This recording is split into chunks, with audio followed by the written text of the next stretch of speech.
Once upon a time, a miller had 3 sons. When he passed away, he left them everything he owned: a mill, a donkey, and a cat. The brothers shared everything easily.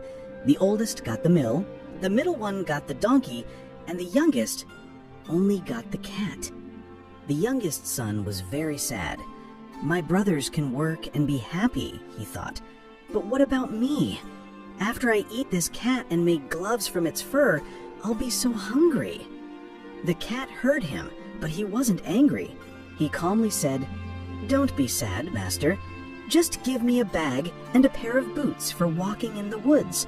You'll see, you got a really good share."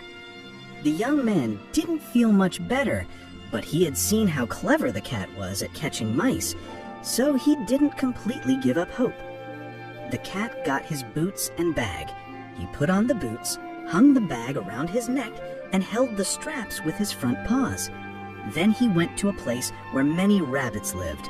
He put some yummy bran and cabbage into the bag and lay down, pretending to be dead. He thought, "A silly rabbit will surely come and sniff around for this food." And just like he thought, a little rabbit quickly hopped into the bag. The clever cat pulled the strings tight and caught the rabbit. Proudly, with the rabbit in his bag, the cat went to the king. He bowed low and said, "Your Majesty, I caught this rabbit in the woods.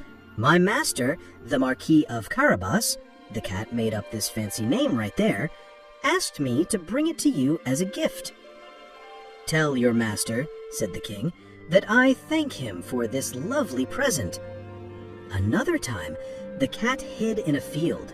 He opened his bag, and when 2 partridges, birds, walked inside, he pulled the strings and caught them both. Again, he went to the king and gave him the birds.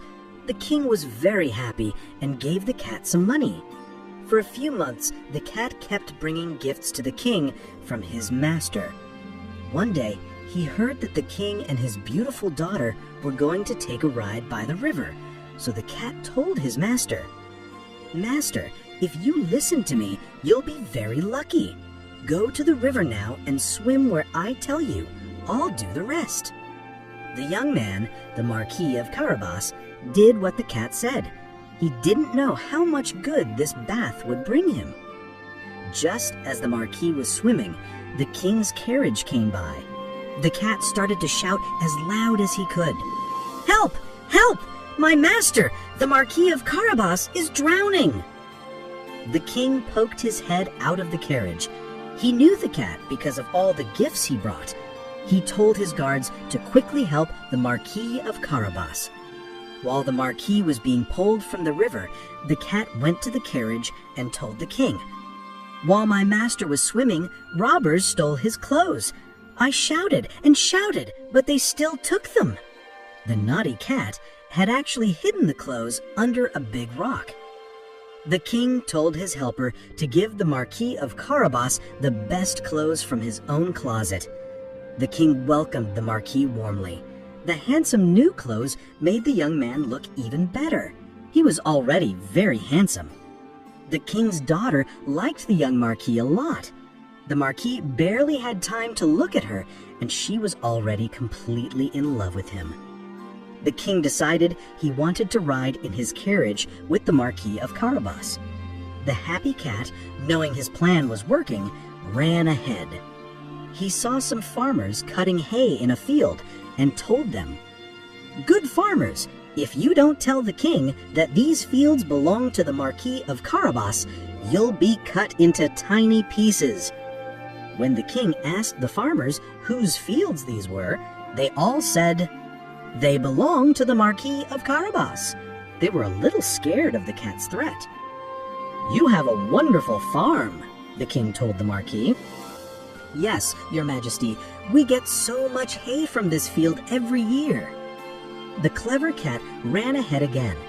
This time, he saw some farmers harvesting grain and told them, "Good farmers, if you don't say that these fields belong to the Marquis of Carabas, you'll be cut into tiny pieces." Soon, the king passed by and asked whose fields these were.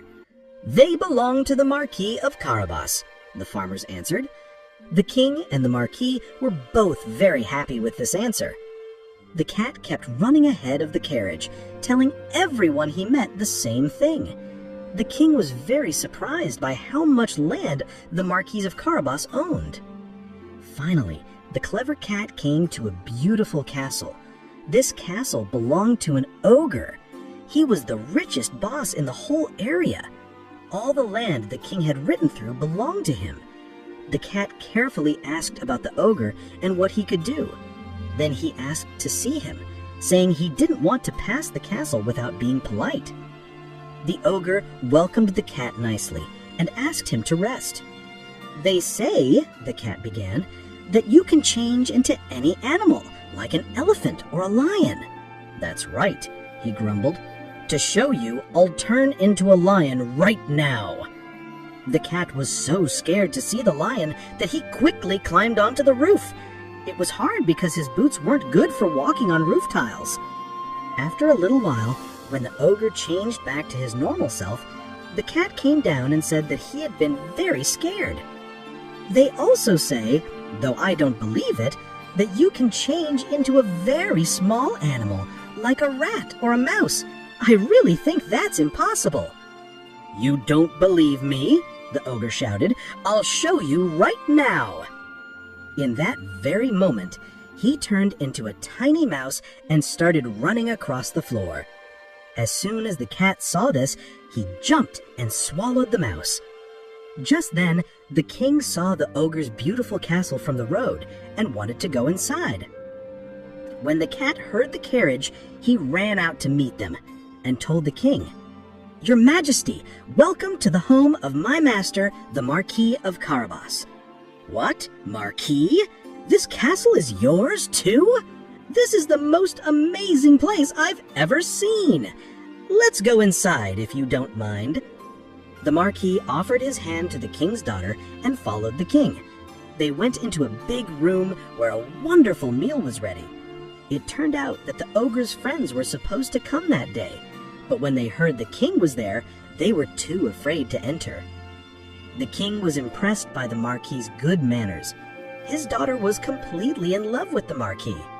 After the king saw all the wealth and had a few drinks, he told the Marquis, "Marquis, it's up to you now. Do you want to marry my daughter?" The Marquis politely thanked him for this great honor, and he married the king's daughter that very day. And the cat?